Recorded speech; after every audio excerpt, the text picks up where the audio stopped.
What do these sentences have in common?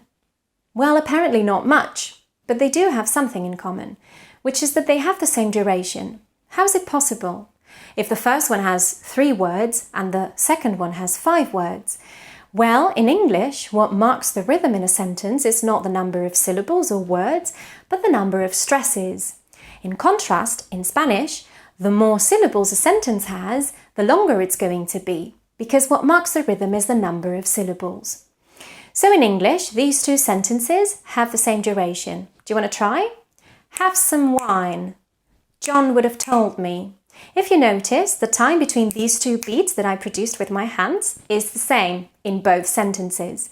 What happens though is that the words that have to be produced between those stresses need to be very reduced because the next stress is coming, yes?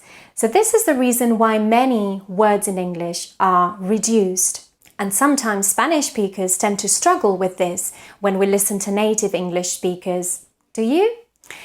Many of my students tell me, es que los ingleses se comen las palabras. Well, it's not that they eat them, but they produce many words in a very reduced way.